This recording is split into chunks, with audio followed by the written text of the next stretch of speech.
Buenas tardes. Tras finalizar las vacaciones escolares y también celebrar la festividad de San Jorge, volvemos a la rutina en la programación de la televisión comarcal del Jalón y lo hacemos en el día de hoy, comenzando nuestro informativo hablándoles de Diputación Provincial de Zaragoza, la cual ha dotado con 150.000 euros una ayuda para la realización de actividades juveniles en los municipios. La Diputación de Zaragoza ha convocado una línea de ayudas para facilitar la realización de actividades juveniles en los municipios de nuestra provincia. Está dotada con 150.000 euros y va dirigida a asociaciones juveniles y otras sin ánimo de lucro. El objetivo de estas subvenciones es ayudar a estas asociaciones a desarrollar sus actividades en los municipios zaragozanos y además también potenciar el tejido asociativo de carácter juvenil, consiguiendo a su vez que se incrementen este tipo de acciones. Esta convocatoria ya se publicó en el Boletín Oficial de la provincia y las asociaciones interesadas tienen 20 días hábiles para poder presentar sus solicitudes. Y el pasado lunes en el Salón de Actos del Ayuntamiento bilbilitano tuvo lugar un encuentro ciudadano. A continuación pasamos a hablarles de él.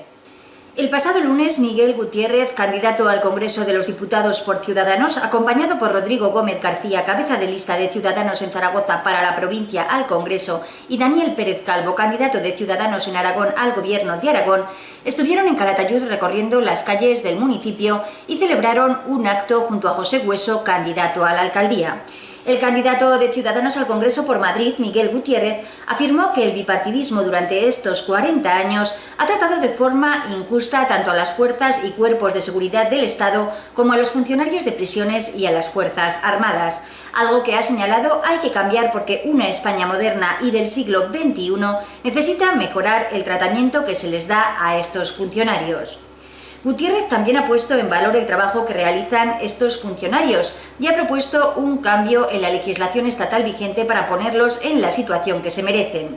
El candidato también ha recordado que existen reclamaciones pendientes desde hace años relacionadas con los salarios o con la conciliación de la vida familiar y laboral. Así, en el caso de las Fuerzas Armadas, existen gravísimos desajustes en la vida familiar cuando hay un ascenso y son destinados a otro lugar, ya que sus familias no reciben ningún tipo de ayuda para instalarse en este nuevo sitio, o en el caso de nuevos destinos a mitad de calendario escolar no existe ninguna ayuda para la escolarización de los hijos y lo tienen que hacer las propias familias. También el candidato a la presidencia del Gobierno de Aragón, Daniel Pérez, ha indicado que la seguridad ciudadana es un derecho que debe ser igual para todos al margen del tamaño del municipio o de la población que tenga.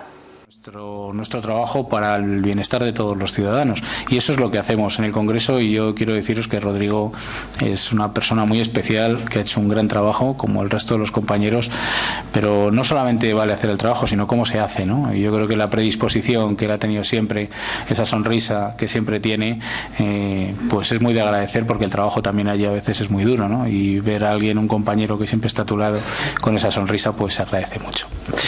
Bueno, dicho esto, yo quería hablaros hoy, venía a hablaros de algo que desde mi punto de vista es fundamental, ¿no? Y son los funcionarios, la función pública, el trabajo público, el servicio público, que es, como os decía antes, lo que nosotros también desde la política hacemos, ¿no? Pero no de todos los funcionarios, porque siendo admirable el trabajo que todos desempeñan, yo creo que hay unos colectivos que están especialmente, es que iba a decir perseguidos, porque parece como si el Partido Popular y el Partido Socialista los hubiera estado persiguiendo durante 30 años, ¿no? Pero efectivamente unos colectivos de funcionarios a los que durante 30 años ni un partido ni el otro ha sido capaz de resolver, de poner encima de la mesa y resolver los problemas que les afectan. Y estos son el colectivo de nuestras fuerzas y cuerpos de seguridad del Estado, los funcionarios de prisiones y nuestras Fuerzas Armadas, ¿no?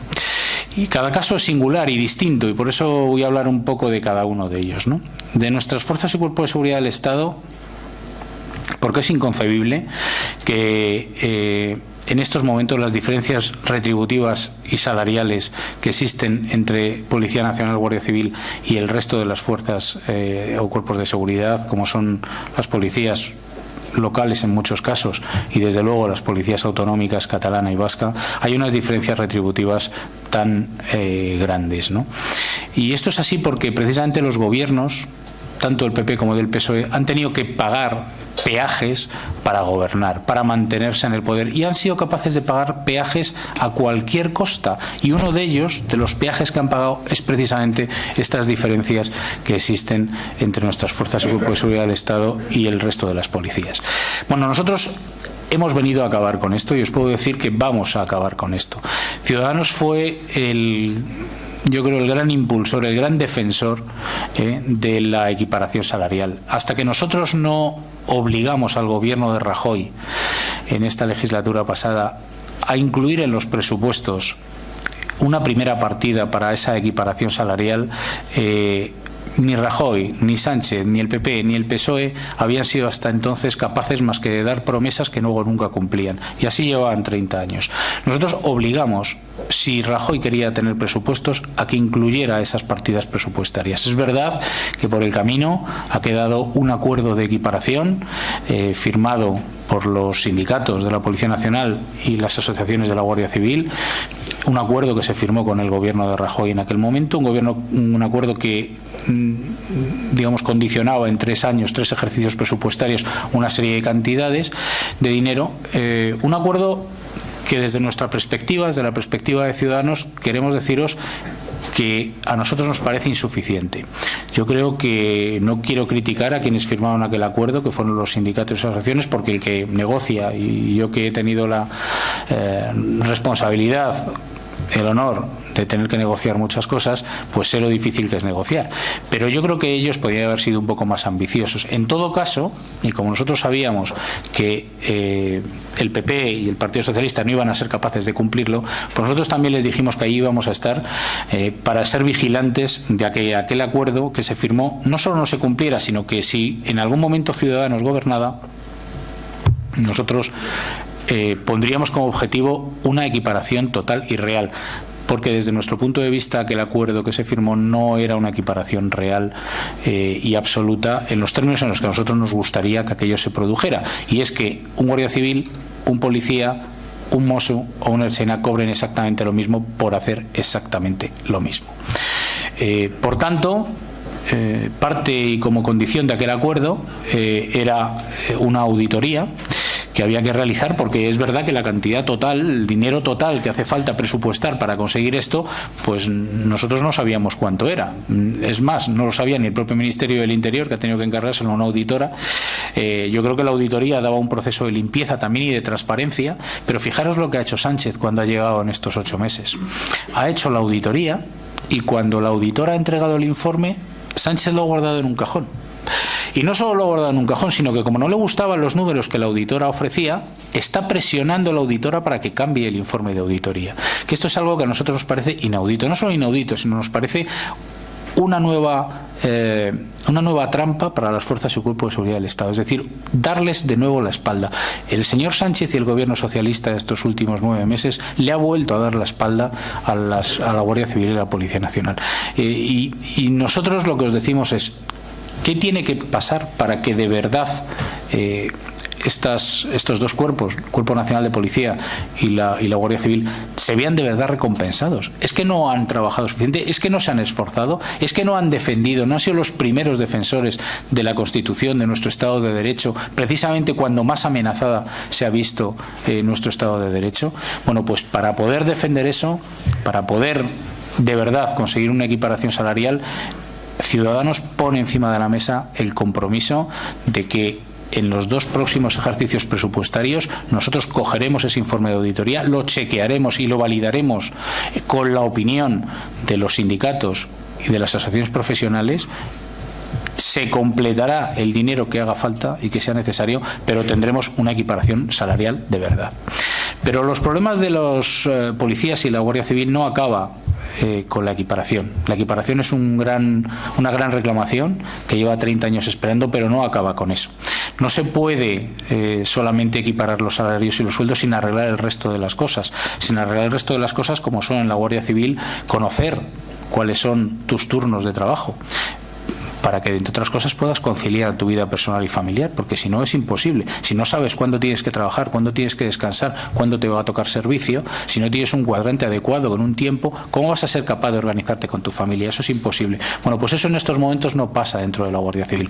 La Policía Nacional tiene también unos turnos que nos parecen que no, en fin, el 5,5 que tienen, no lo conocéis, si no os formáis parte del Cuerpo Nacional de Policía, pero tiene unos turnos de trabajo que hace que en fin, que no puedan desarrollar el trabajo de forma eficaz y, sobre todo, que además no se mida la eficacia policial de verdad como se debe medir, que es como la percibe el ciudadano.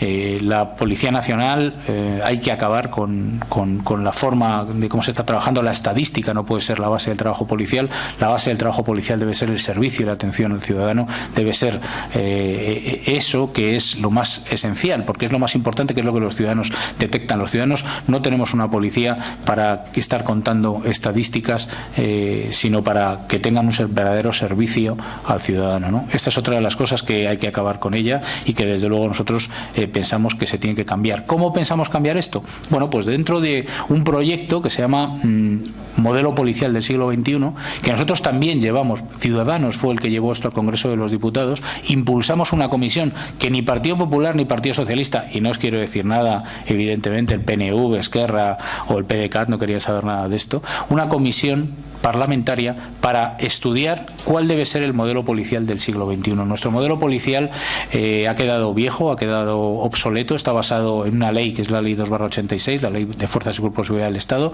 una ley que, bueno, como su nombre indica, es del año 86, pero que estaba muy basado en los estudios policiales del principio de los años 80, pero es que nuestra sociedad ha cambiado. La sociedad española del siglo XXI, del año 2019, del 2020, que está aquí a la vuelta de la esquina, no es la sociedad de los años 80.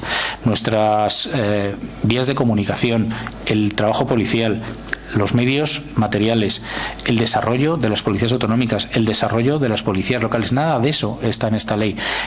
Os digo más, no puede ser que no se hable de la labor que deben desarrollar de coordinación con las policías locales o las policías autonómicas, algo que una ley cita en una sola frase. Bueno, pues esto está claro que es un modelo que ha quedado obsoleto, que ha quedado viejo, que hay que actualizar, pero hay que actualizarlo también porque el delito ha cambiado. El delito va siempre por delante y, por tanto, hay que adecuar nuestra fuerza policial al delito que tenemos que prevenir y que tenemos que perseguir. Las formas de delinquir son distintas. El ciberdelito es una de las primeras causas de delito en estos momentos y lo va a ser muchísimo en el futuro y no están nuestras unidades preparadas para protegernos frente al ciberdelito. Hay que formar mucho a nuestros profesionales, hay que formar a la sociedad también, sin duda alguna, porque sin el compromiso y el trabajo de cada uno pues es muy difícil que consigamos vencer esta lacra que cada vez es mayor y aumenta, que es el ciberdelito, y por tanto hay que poner encima de la mesa un modelo policial nuevo. Bueno, nosotros, como os decía, en Ciudadanos llevamos al Congreso de los Diputados esta comisión, conseguimos que saliera adelante después de hacer muchísimo trabajo de presión con el resto de los grupos parlamentarios, y por esta comisión han empezado a circular pues muchísimos profesionales, porque los que saben de verdad del trabajo policial son los policías y los guardias civiles, son los profesionales, no los políticos. Los que saben de verdad de prevención del delito son los profesionales, los que saben cómo hacer un buen trabajo policial son los profesionales, por tanto son ellos los que tenemos que escuchar. Así que estuvimos encantados de recibir en el Congreso de los Diputados a muchísimos hombres y mujeres de los fuerzas y cuerpos de seguridad del Estado que vinieron a contarnos cómo veían ellos que debía ser el modelo policial. Esto da para muchísimo, no tengo tanto tiempo como para contaros todo lo que ha salido allí y lo que va a seguir saliendo, porque no ha finalizado el trabajo de esta comisión cuando se disolvieron las Cortes, y lo que queremos es volver a hablar de este tema en cuanto se vuelvan a convocar las Cortes, seguir hablando de este tema, finalizar los trabajos, elaborar un manual, un libro blanco de cuál debe ser el modelo policial del siglo XXI, consensuado por todos los partidos, porque creemos que también es la manera, porque nuestras fuerzas y grupos de seguridad del Estado sirven a toda la sociedad y, por tanto, hay que consensuar todos los partidos para que nadie acabe diciendo que este es el modelo de tal partido, de tal otro. No, nuestro modelo, el modelo tiene que ser un modelo para la sociedad española del siglo XXI, no un modelo para los partidos políticos de este siglo, sino para la sociedad. Y, por tanto, no hemos finalizado esos trabajos, pero los acabaremos. Y a partir de ahí habrá que empezar a poner en marcha las medidas legislativas oportunas para cambiar esa ley 2/86 y para modificar otras muchas leyes, como por ejemplo una ley que tope salarialmente las retribuciones de las fuerzas y grupos de seguridad del Estado, porque si no nos encontraremos con que el esfuerzo presupuestario que tenemos que hacer para resolver ese problema de equiparación salarial volverá a desajustarse, porque si no gobernamos nosotros y sigue gobernando el señor Sánchez, pues volverán a seguir cobrando más los mossos una vez que se hayan equiparado, y esas diferencias retributivas volverán a acrecentarse. ¿Por qué? Porque siempre habrá partidos como Sánchez o como el Partido Popular que querrán seguir haciendo negocietes con los partidos independentistas catalanes o con los partidos nacionalistas vascos. Y como nuestro creemos que va a ser así, pues si hay una ley que tope eso, y de acuerdo a una negociación colectiva, cuando se suban los salarios se suben para todos igual, esto es esencial hacerlo a través de una medida legislativa, que será esa ley de tope salarial, que es lo que nosotros proponemos y que es en lo que queremos convertir la iniciativa legislativa popular, que con más de 500.000 de firmas llevó una organización transversal de policías y de guardias civiles al Congreso de los Diputados, con las firmas de muchísimas familias que lo que querían era poner encima de la mesa precisamente este desajuste. Otro de los cuerpos de funcionarios que también ha sido maltratados históricamente es el cuerpo de los funcionarios de prisiones. Estaréis observando todos estos días cada vez más agresiones a los funcionarios de prisiones en nuestras cárceles, y esto es así por muchos problemas que existe desde el propio establecimiento penitenciario, desde cómo está definido el establecimiento penitenciario, desde si es un centro tipo o no es un centro tipo, desde la labor de los propios funcionarios también con los internos, pero desde luego hay una falta de medios flagrante, hay una falta de medios de autoprotección flagrante también. No hay nadie que les haga caso, y yo creo que los funcionarios de prisiones dentro del Ministerio de Interior y antes del Ministerio de Justicia, que es donde estaban, han sido siempre el patito feo y los grandes olvidados de la reforma de la función pública. Se les trata como si fueran funcionarios de la Administración General del Estado, cuando son funcionarios un poco peculiares, y os diré por qué. En primer lugar, porque los funcionarios de prisiones hacen una labor que para mí es no sé, impagable, pero impagable no solamente porque haya que recompensar el esfuerzo del trabajo, sino impagable porque hacen lo más difícil que se le pide a una sociedad, que es cuidar de aquellas personas a las que la sociedad no quiere con ellos porque han cometido un delito. Mirar, el derecho más importante que tiene un ciudadano es a su libertad. Cuando a un ciudadano le quitamos su libertad, evidentemente porque ha hecho algo, y un juez decide que hay que castigarle con una privación de libertad y le encerramos en una prisión, le hemos quitado el principal de sus derechos. Pero eso no quiere decir que le quitemos el resto de los derechos que tienen los ciudadanos en prisión. Y quienes cuidan esa labor constitucional, de quienes cuidan de que esos derechos que le hemos quitado a esos ciudadanos podamos proteger el resto de sus derechos, son los funcionarios de prisiones.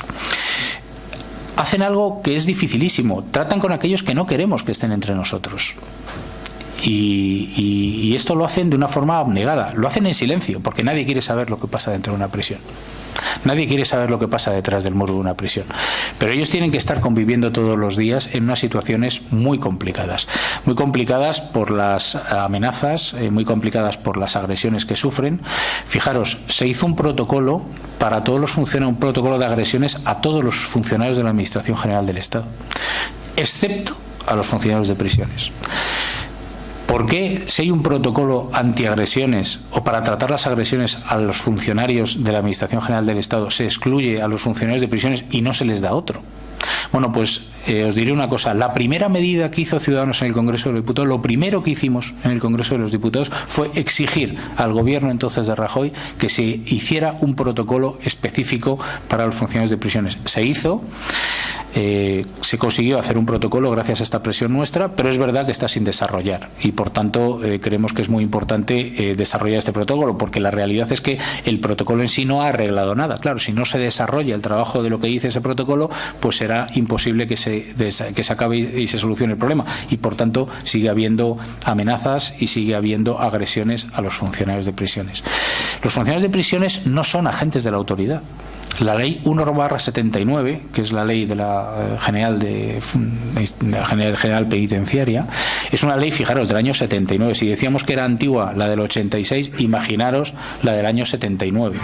Es una ley que no está adecuada a nuestro tratamiento, por ejemplo, de las medidas sustitutivas de la prisión, porque no está recogido. Por tanto, ni los jueces de vigilancia penitenciaria, ni los funcionarios, ni las organizaciones que trabajan alrededor de los colectivos de internos son capaces de desarrollar bien todas estas funciones porque no están recogidas en ninguna ley. Hace falta actualizar. Y además de todo esto, los funcionarios de prisiones tienen otro problema también, que es de equiparación salarial. Tienen un problema de que ven cómo funcionarios de prisiones de aquellas comunidades autónomas, en este caso la catalana, en el que están transferidas las competencias de prisiones a la comunidad autónoma catalana, pues empiezan a aparecer diferencias retributivas significativas entre lo que ellos están cobrando y lo que cobran sus compañeros en las prisiones catalanas. Bueno, esto exactamente igual que con los colectivos de fuerzas y cuerpos de seguridad del Estado. Nosotros queremos acabar con estas diferencias. Creemos que ningún español debe de poder cobrar distinto por hacer el mismo trabajo porque haya transferidas competencias a una comunidad u otra. Así que es otro de las cosas que vamos a desarrollar con urgencia, con las que nos hemos comprometido con los sindicatos y asociaciones de funcionarios para hacer en los primeros 100 días de gobierno. Equiparación salarial, corregir los problemas que hay en el colectivo de funcionarios de prisiones, modificar una ley general penitenciaria del año 79, modificar la 2/86, nuestra ley de fuerzas y cuerpos de seguridad del Estado, para adecuarla a este siglo. Y finalmente, porque querría dejar tiempo también para que vosotros comentéis o preguntáis si tenéis alguna inquietud en algo concreto, pues finalmente el otro colectivo de los que quería contaros son el colectivo de nuestras Fuerzas Armadas. Otro colectivo que fijaros lo que pasa en nuestras Fuerzas Armadas, ¿no? Los funcionarios de prisiones y las fuerzas y cuerpos de seguridad del Estado nos protegen dentro de nuestras fronteras, ¿no? Son aquellos que velan por toda la seguridad de todos nosotros. Bueno, nuestras Fuerzas Armadas velan por nuestra seguridad fuera de nuestras fronteras. Son aquellos que están dando la cara en primera línea, porque al final la protección contra muchas de nuestras amenazas ha de realizarse fuera. Y esa es la labor que están haciendo nuestras Fuerzas Armadas. Pero fijaros, dentro de los muchísimos problemas que tienen nuestras Fuerzas Armadas, yo os diría que para mí yo creo que el principal es precisamente el del colectivo de tropa y marinería. El colectivo de tropa y marinería, al que se dedicó una subcomisión para cambiar y estudiar cuál era el problema de la tropa y marinería, una subcomisión en el Congreso de los Diputados, tiene un problema que para mí es gravísimo, y es que a los 45 años los soldados y marineros son despedidos de nuestras Fuerzas Armadas por el mero hecho de cumplir 45 años, no por otra cosa, no porque hagan mal su trabajo, no porque no puedan seguir haciéndolo bien, no, porque han cumplido 45 años. A mí esto me parece profundamente injusto. Primero porque hay profesionales que hacen su trabajo de forma eficaz con 45, con 50 y con 55 años. Yo creo que efectivamente no podemos tener una tropa envejecida. Es difícil ser un fusilero en una compañía o un regimiento de fusileros con más de 45 años. Probablemente es complicado. Pero es que hay muchísimas otras cosas que se pueden hacer. Es que un mecánico de helicópteros no puede seguir siendo mecánico con 45 años. Y os digo más, es que un peluquero o una peluquera que existen en todos los regimientos no puede hacer su trabajo con más de 45 años. Es que un camarero o un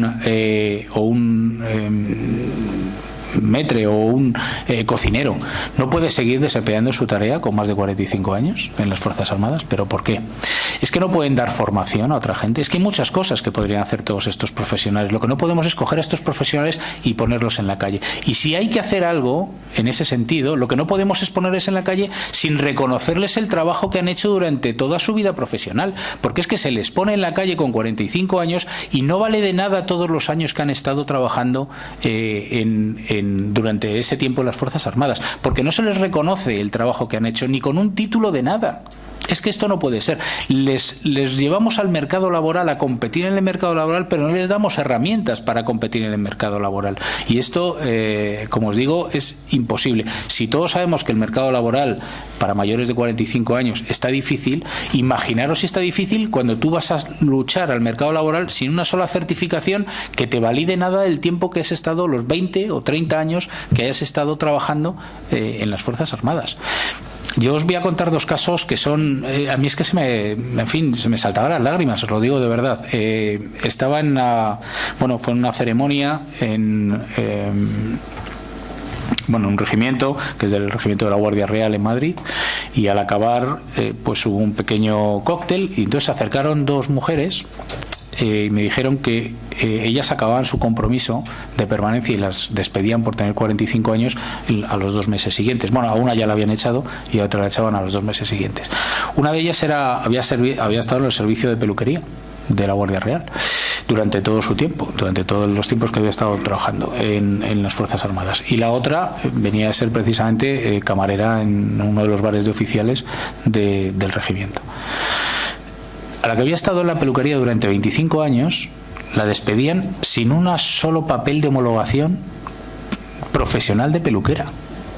Y entonces ella me decía, es que yo he salido a buscar trabajo y no me lo dan porque no tengo un papel que me reconozca la formación profesional de peluquera, después de estar 25 años haciendo peluquera en las Fuerzas Armadas. Esto no puede ser. Y la otra le pasaba exactamente igual, pero de camarera. Bueno, esto no puede ser. Estamos dejando atrás precisamente a los más desfavorecidos, aquellos que lo tienen más complicado, se lo ponemos todavía más difícil. Bueno, nosotros queremos acabar con esto. Y la forma de acabar con esto es una nueva ley de tropa y minería, una nueva ley que permita una salida progresiva de la gente cuando tenga que salir, que homologue el tiempo que ha estado sirviendo en las Fuerzas Armadas a nuestros profesionales, que les homologue con un título, que se les facilite la formación o el poder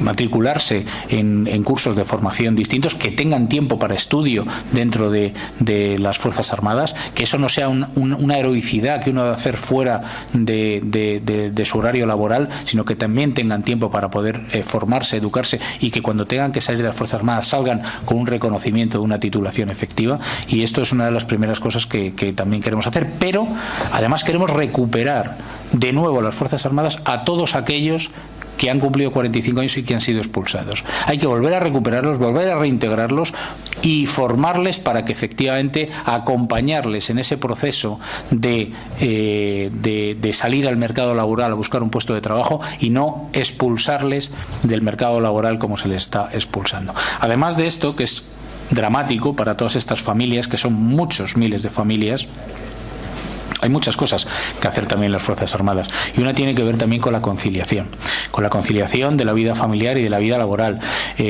Nuestros profesionales de las Fuerzas Armadas sabéis que cambian de destino cada vez que pues tienen un ascenso o buscan estos cambios de destino muchas veces se hacen incluso en mitad de la época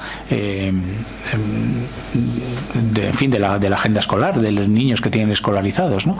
¿Qué pasa? Que se tiene que ir primero el padre al destino, buscar colegio allí, se tiene que encargar todo él solo. La madre se tiene que quedar porque los niños están en el colegio hasta que acaba ese curso escolar. No hay nadie que les ayude y les acompañe. Es que esto no se entiende. A la gente que venimos del mundo de la empresa, yo he sido director general de empresas de más de 6.000 empleados. Cuando nosotros teníamos que mover a un empleado, y lo teníamos que mover porque teníamos oficinas y empresas fuera de España, cuando teníamos que desplazar a un empleado fuera de España, nosotros le cuidábamos, salía su familia, lo que se tenía, se le acompañaba, se le llevaba, se le buscaba colegio para sus niños, se le buscaba qué hacer, no se le cogía y se le abandonaba. Ala, tú vete para allí destinado y búscate la vida. Es que esto, que no es tan difícil, que es que esto lo hacemos las empresas españolas, todas las empresas españolas e internacionales, todos los días, que no es tan difícil, que no se puede, porque una persona cambie de destino y tenga que irse a otro sitio, decirse que se tiene que buscar la vida y nada más. Bueno, esto se multiplica en el caso de que al final los destinos sean fuera de España, porque se esté en operaciones internacionales. Pues en operaciones internacionales esto todavía es más dramático, porque muchas veces la pareja, el hombre o la mujer, se queda en casa en España con los niños, el profesional, hombre o mujer, sale a una operación fuera, pero es que cuando le pasa algo a ese hombre y esa mujer que necesita algo para sus niños, es que no tiene a nadie a quien acudir, es que lo tiene que hacer solo, y esto no puede ser. Nosotros creemos que hace falta una oficina de atención precisamente a todos estos profesionales que están destinados en operaciones militares, haciendo una labor, como digo, importantísima, que es la labor de defendernos, de darnos seguridad desde fuera de España, y por tanto tenemos que ayudarles y tenemos que tiene que haber una oficina que sea capaz de resolver estas cosas. Pero pasa igual con los muchas veces con los propios servicios, ¿no? Con los turnos de trabajo que tienen, con las guardias que tienen, en fin, los cuadrantes, el poco tiempo que tienen para poder organizar su vida. Yo creo que lo tienen muy difícil, ya lo tienen muy difícil en el trabajo que tienen que hacer todos los días, exactamente igual que nuestros policías y nuestros guardias civiles, lo tienen muy difícil, y lo que tenemos que hacer es ponérselo mucho más sencillo. Así que también queremos que esto se cambie, que puedan disponer de cuadrantes con los tiempos suficientes para organizar su vida, porque hoy en día nadie entiende que en tu trabajo no puedas organizar tu vida laboral y tu vida personal. También hay que hacer muchísimo trabajo por el papel de la mujer en nuestras Fuerzas Armadas. Hay que trabajar mucho también el tema de la concienciación, el tema de la concienciación de la seguridad nacional. No os voy a aburrir, muchísimo que hacer en el tema de la industria de la defensa. La industria de la defensa es un activo importantísimo de este país. La industria de la defensa da empleo en España a más de 100.000 personas y es algo que está absolutamente sin ninguna ayuda, sin ningún apoyo, prácticamente casi de forma clandestina. El que dice que trabaja en una empresa que está dedicada a la industria de la defensa casi parece que es un bandido, y esto no puede ser. Creo que es una actividad industrial importantísima. España es pionera en muchas de estas cosas, es parte del motor del I+D+I, que luego se desarrolla y se aplica en muchísimas otras industrias, y desde luego tenemos que cuidar a nuestras empresas y tenemos que hacer una labor importante para mejorar un activo industrial tan importante como es este, ¿no? En fin, hay que trabajar, como os veis, en muchísimas cosas. Hemos hablado de 3 colectivos muy importantes: Fuerzas Armadas, Fuerzas y Cuerpos de Seguridad del Estado, funcionarios de prisiones. Los problemas no acaban ahí, hay muchísimos otros problemas en muchos otros colectivos. Yo quería hoy simplemente contaros esto y deciros que es muy importante, como ha dicho Rodri, qué pasa a partir del día 28. Es muy importante no solo para estos colectivos, a los que han abandonado de forma sistemática el Partido Popular y el Partido Socialista, como os decía antes, sino que es muy importante para todos los españoles. Es muy importante para todos los españoles porque si no cambiamos la deriva al que nos ha llevado en estos momentos, estos 9-10 meses de gobierno socialista, acabaremos por no tener un país en el que los ciudadanos tengamos igualdad de derechos e igualdad de oportunidades en todo el territorio. Y esto no puede ser, porque eso lo que hará es acabar con el concepto que tenemos en estos momentos de país. Creo que no es posible que unos pocos decidan por muchos, y por tanto para eso hay que poner medidas, hay que poner medidas eficaces, hay que poner medidas también en la representatividad que tienen determinados partidos en el Congreso de los Diputados. No es posible, y por eso nosotros queremos poner una ley con un tope de un 3% para poder acceder al Congreso de los Diputados, porque no puede ser que unos pocos votos de unos señores de un territorio valgan más que los votos del resto de los españoles en el resto de los territorios. Esto, en fin, rompe cualquier idea de igualdad, pero rompe también cualquier idea de progreso, cualquier idea de mejora y cualquier idea de no entender que solo unidos vamos a ser capaces de afrontar los retos que nos vienen y que tenemos por delante todos los ciudadanos españoles. Tenemos un reto importantísimo, que es la Unión Europea, un reto en el que tenemos que avanzar precisamente en tener más Europa, porque probablemente tener más Europa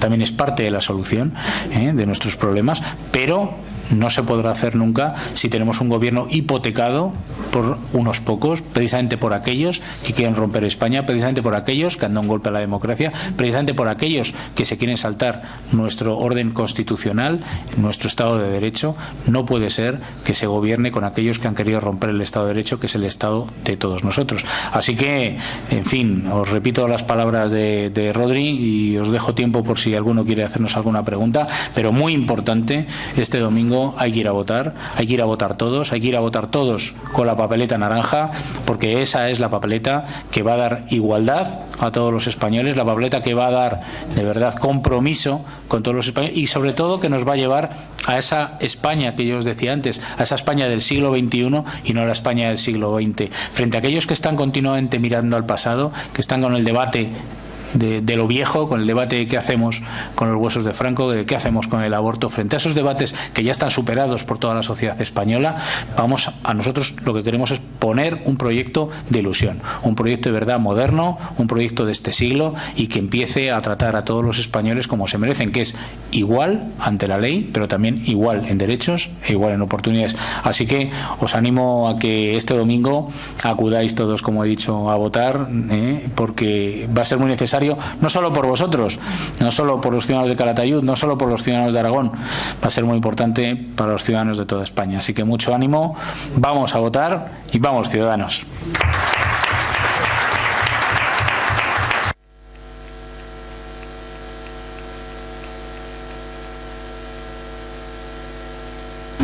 ¿Quiere hacer alguien alguna pregunta?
Bueno, pues mira, yo te puedo decir que nosotros presentamos una proposición de ley en esta legislatura, que era una ley, nosotros llamamos una ley ómnibus porque tocaban muchas leyes distintas, una ley para mejorar la transparencia y contra la corrupción, ¿vale? Bueno, esta ley que salió votada a favor, su tramitación de este proyecto de ley, de esta proposición de ley, se votó en el Congreso de los Diputados, salió adelante. Bueno, a partir de ahí el proceso legislativo hace que esa ley vaya a la comisión y en la comisión se negocien el resto de las enmiendas del resto de los grupos para sacar adelante la ley. Bueno, pues ha estado en la comisión desde que se inició la legislatura hasta acabó. Ha llevado 4 años porque esta legislatura no ha estado 4 años, pero ha estado 3 años. 3 años y un poquito, y algún mes más. 3 años y pico en la comisión, sin aprobarse. ¿Por qué? No solo sin aprobarse, sino sin negociarse las enmiendas. Pues porque el Partido Popular y el Partido Socialista no quieren realmente una ley contra la corrupción, de lucha contra la corrupción y una ley de transparencia. No la quieren, porque son partidos que no son transparentes. Pero os lo he contado antes, ¿cómo va a ser transparente un partido como el de Sánchez, que coge un informe de auditoría al que está obligado por un acuerdo que ha firmado con los sindicatos y las asociaciones profesionales del Guardia Civil, y cuando recibe ese informe de auditoría, como no le gusta, lo esconde y presiona a la auditora para que le cambien el informe? ¿Cómo va a ser transparente un presidente como Sánchez o un partido como el Partido Socialista, que cuando un abogado del Estado como Edmundo Val hace el informe de la abogacía del Estado antes del juicio, va y le dicen: no, tienes que cambiarme todo esto porque esto no puede salir, porque esto no puede estar, porque esto, cuando lo oyes hablar a Edmundo y te cuenta lo que le decía su jefa, que era la jefa de toda la abogacía del Estado, y le decía: no, mira, es que esto me lo tienes que quitar, esto también me lo tienes que... Y él le decía: bueno, yo te lo quito, pero yo ya no lo firmo, ¿sabes? Yo te lo quito y ahí lo tienes tú. Entonces yo no lo voy a firmar, porque estoy quitando cosas que figuran en la instrucción. Es que el informe de la abogacía del Estado no es un informe que se inventa el abogado del Estado, es un informe que recoge los testimonios de la instrucción con el juez instructor. Entonces, ¿cómo voy a quitarte esto si es que a mí esto han venido y me lo han contado en el proceso de instrucción? ¿Cómo lo voy a quitar? Bueno, no, pues tienes que quitarlo. Bueno, pues entonces yo no firmo el informe. Bueno, pues al no firmar el informe, lo que se le coge es, como no se le puede despedir, se le cesa en el puesto que tiene y se queda a disposición para buscar un nuevo destino y se le coloca ahí en un escondite tapado porque este no es el que nos interesa y este señor no puede estar aquí. Bueno, pues eso es el gobierno de Sánchez, pero es que el gobierno del Partido Popular ha hecho lo mismo antes. Pero ¿cómo va a ser Sánchez transparente si a Radio Televisión Española le ha presionado, a la presidenta de Radio Televisión Española ha intentado presionar para que no hubiera el debate que va a haber esta noche? Pero o sea, ¿qué podemos esperar de gente que hace estas cosas? ¿Que firme una ley de transparencia, que firme una ley de regeneración? Eso solo será posible si gobernamos nosotros, que somos los que creemos de verdad en la transparencia y la regeneración, que hemos impulsado esas medidas en el Congreso, pero que no han podido ver la luz porque tanto un partido como el otro lo han tapado. Y no quiero deciros nada de los partidos independentistas, que también estaban en esa comisión, a los que no les interesa para nada esto. Pero ¿cómo le va a interesar una ley de transparencia o de regeneración al PDeCAT?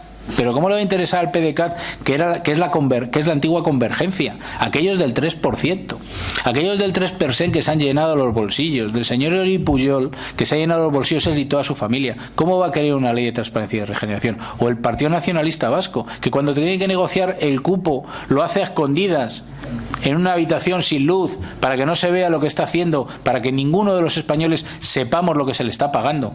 Pero ¿cómo van a querer esos partidos regenerar nada? Bueno, pues hay que cambiar. Este es el estado de cosas que hay que cambiar en la vida política, y para eso es para lo que hemos llegado nosotros, para cambiar ese estado de cosas. Por eso os decía que no es solamente algo para los señores de Calatayud o de Aragón, sino que es para todos los españoles, porque es que creo que es algo que nos merecemos todos los españoles, tener un gobierno limpio, un gobierno transparente y un gobierno que no sea corrupto.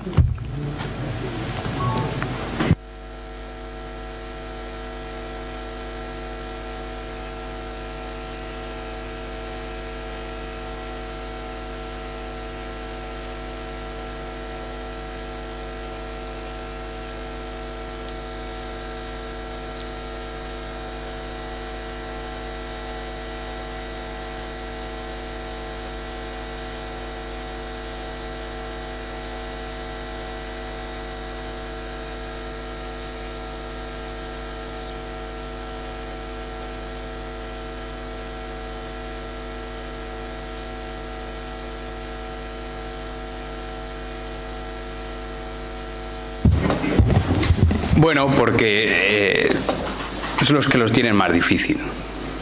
Las estadísticas te lo indican, que es lo que tiene más difícil, ¿no? Pero nosotros llevamos muchas medidas también para los autónomos, también de mayores de 30 años. Llevamos para que aquellos autónomos que sus ingresos no lleguen al salario mínimo interprofesional no paguen cuota, porque creo que es totalmente injusto que aquellos que no lleguen al salario mínimo tengan que pagar la cuota igual que el que tenga unos ingresos enormes.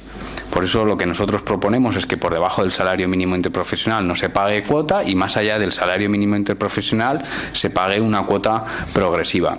Pero también proponemos algo que creo que es fundamental para todos los autónomos, y es que si tú no has cobrado una factura y por lo tanto no has cobrado el IVA, no tengas que adelantar ese IVA para Hacienda.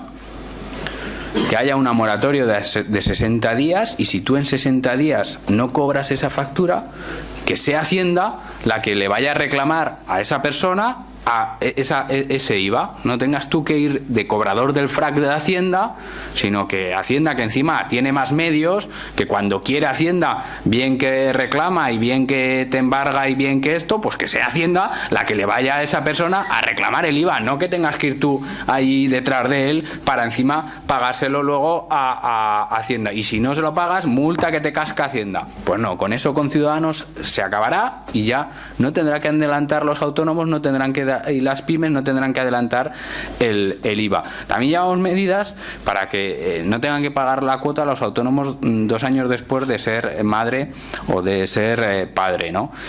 Tenemos muchas medidas para autónomos. Yo creo que Ciudadanos, si por algo se caracteriza, es porque es el partido de los autónomos.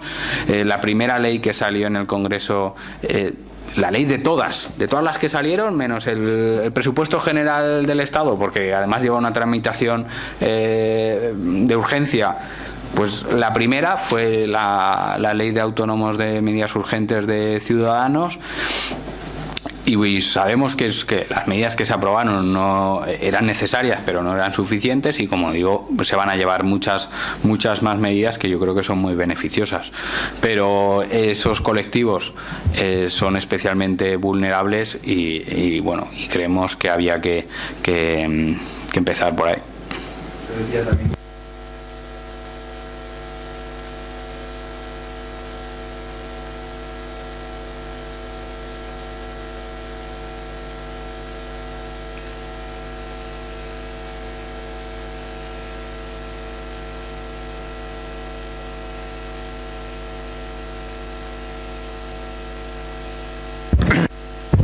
Pues muchas gracias a los tres que habéis estado, Miguel, Rodrigo y Daniel, por lo que nos habéis contado. Os habéis dado a conocer algunas cosas que no conocía muy bien o habéis profundizado en ellas, y creo que la charla de esta tarde pues ha sido bastante instructiva. Así que muchas gracias, y el domingo a votar todos a Ciudadanos. Muchas gracias.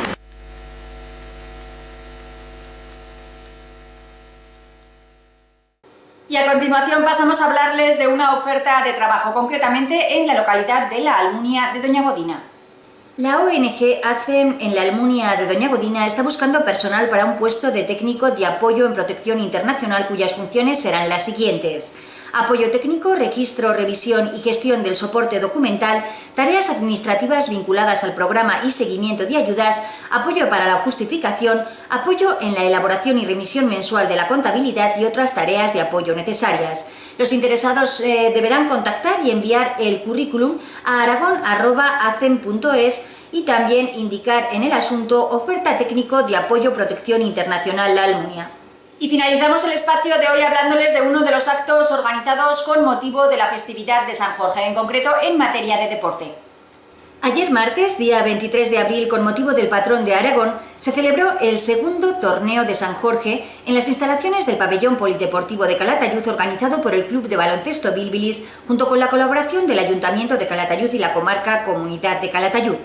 Dicho evento se disputó en las categorías alevín, infantil, cadete y junior masculino y se enfrentó al resto de clubes promotores de esta iniciativa: Bomba Básquet en representación de Zaragoza Capital, Club Baloncesto Boscos en representación de la provincia de Huesca, Escuela Deportiva Alcañiz en representación de la provincia de Teruel y el propio Club Baloncesto Calatayud en representación de la provincia de Zaragoza. Con esta iniciativa se pretende fomentar este bonito deporte en las diferentes regiones de nuestra comunidad y favorecer el crecimiento de los propios jugadores con el trabajo en equipo, el juego limpio, además de aprender a interrelacionarse y sobre todo disfrutar de un buen ambiente deportivo sin darle importancia a los resultados. El evento contó con una gran afluencia de público, sobre todo teniendo en cuenta la novedad de esta iniciativa.